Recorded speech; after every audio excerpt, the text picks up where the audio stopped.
We're back, people. Today we got another best fits, top 3 best fits for the Miami Dolphins video.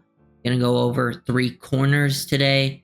Last week I did defensive linemen, so we're gonna go in the corner group. And I think in this class, just want to say this. I think a lot of the best fits were guys earlier on. I think after the first 2 rounds, it was harder to find a lot of fits. Like I really liked a lot of guys earlier in the draft, and I was trying to get guys at all kind of 3 days potentially for the Dolphins that I think fit the scheme. Last year, Dolphins ran cover 3 around 30% of the time and cover 2 at about 23%. So those were like the top 2 coverages that they ran and they played man around 22% with quarters at 12, cover 6 at 7%. So like definitely a mix. And like if you look at other teams that were running a similar scheme, actually, this is why it can be tough to kind of pin it down, is the Seahawks and the Ravens, who run similar schemes. Weaver coming from that style of system.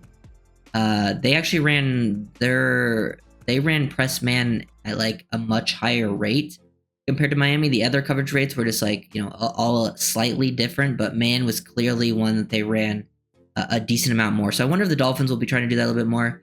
But we got guys in here that clearly fit a athletic threshold. The Dolphins clearly care. If you look at like their past like 4 drafts, and you look at like their picks in the first 2 days, the relative athletic score for all those guys are very high. And at corner, they definitely value athleticism. So we're looking for athletes for sure.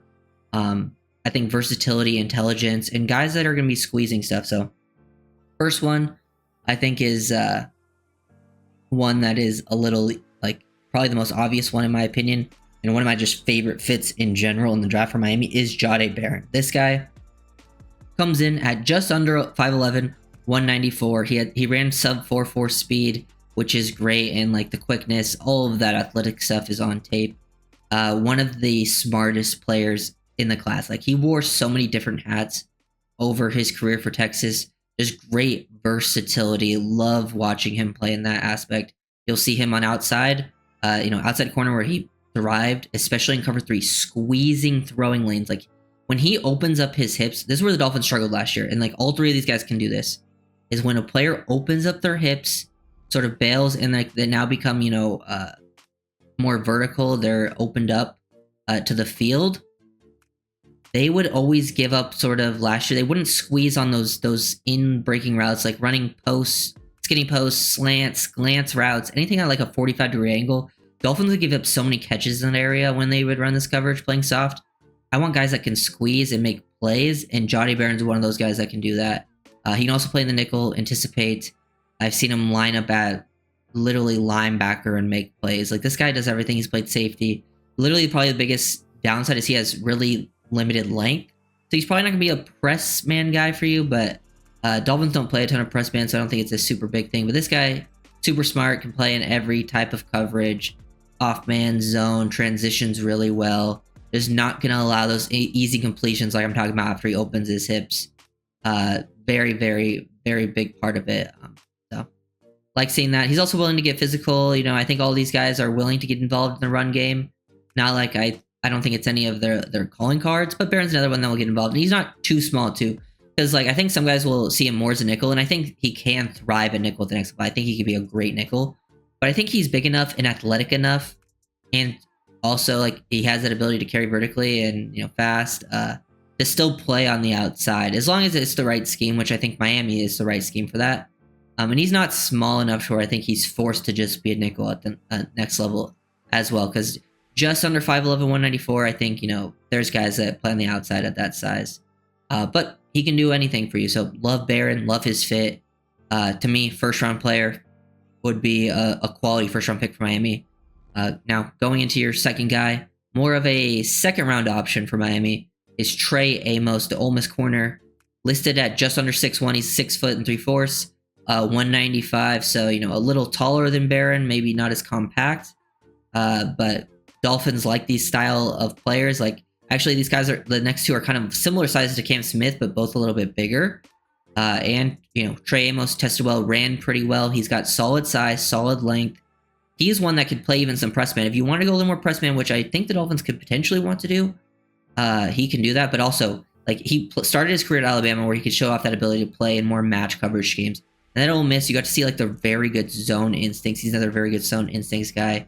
Plays with really good like eyes, his transitional ability. He can recognize, diagnose concepts. Definitely willing to get physical, and definitely just meets those sort of athletic profile stuff combined with the football intelligence that I think the Dolphins look for. I think there's clearly an athletic profile they like, and I think they like to bring in smart players, guys that have high football character. You can kind of see last year with Chop Robinson, Patrick Paul, they definitely had some great athletic and physical profiles, but they're also seen as like high character guys that work hard, maybe needed some work technique wise, but showed the willingness to learn. I think these guys also meet that, but also are probably even a little higher in technique than some of those guys were. So he'll squeeze those throwing lanes, transition, not allowing the super, easy completions as well. Lots of on-ball production, which I think is huge. He creates those turnovers, and he's very competitive, which I just think in corner in general you need to be competitive. So we're looking for these athletes that are very smart in zone, not giving up those easy completions, and as long as they are not like anything like too crazy low wise with like the physical profile stuff, which I don't think any of these guys are.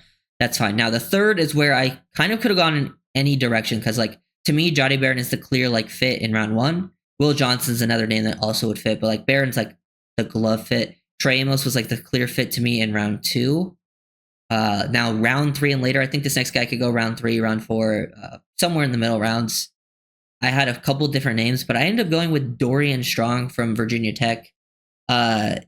He's at 6'1", 195, so similar size to Trey Amos. Very good spatial awareness. Love how he has just such a good feel for space, leverage, playing, with that leverage in space versus multiple route concepts, taking away and then able to squeeze late. This is a good feel for that stuff. Very good feel in zone. And he's another one that's his sort of game is he either is a physical press man corner or like a very good like feel instincts zone type of corner. Some of the in-between stuff maybe not as good, but sometimes can be a bit linear athletically. I think when he plays with high pad level, struggling for him to transition, but when his pad level is good, like he can transition. He tested well at his pro day recently, which was good, like especially in the agility drills, which I think is huge for him. So that should be able to bring up like the athletic score. He is a little bit later. I think once the Dolphins go later in the draft, the athletic score I think becomes a little more flexible. It doesn't have to quite reach that. Like last year, Dolphins draft, like all of them had high relative athletic score until they got to like Patrick Morris and Taj Washington in the 6th and 7th round. And I think Strong has high enough to where they'll be willing to draft him in the middle. Love his eyes, has nice acceleration. The size is there, athleticism's there. And as I'm saying, he will squeeze those throwing lanes, not allow the easy completions.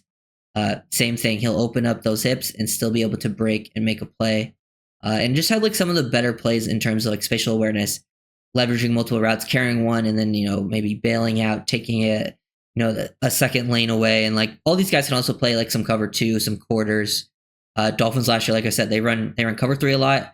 And they also ran a lot of like Tampa 2 looks, disguise coverage. That's why I love Jahdae Barron is the versatility too, is the Dolphins love to disguise coverages and you guys use guys in multiple different ways. So like someone who played nickel will end up, rotating into like a safety deep half in Tampa 2.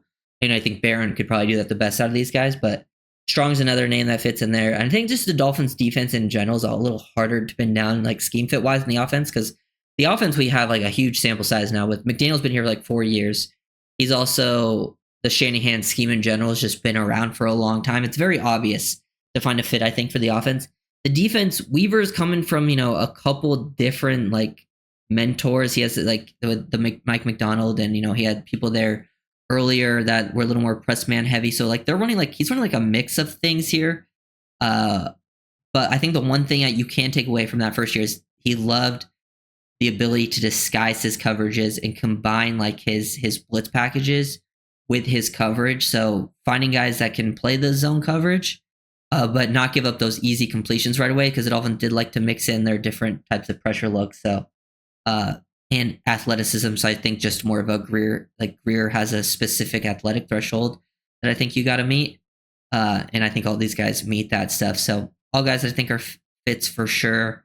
And also seem like all high character guys, at least from what I've seen. Nothing bad from any of them, which is also, I think, a plus in the Dolphins front office mind.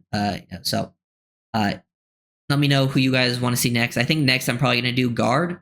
But after that, let me know a couple options. I'm going to try to go through at least the positions the Dolphins need. And then if I have time, get to positions like maybe running back, receiver, that could potentially be picked later on at least. But yeah, probably get like safety, tight end done. So if you guys know the video, much like, comment, and subscribe. And I'll take it down. Peace.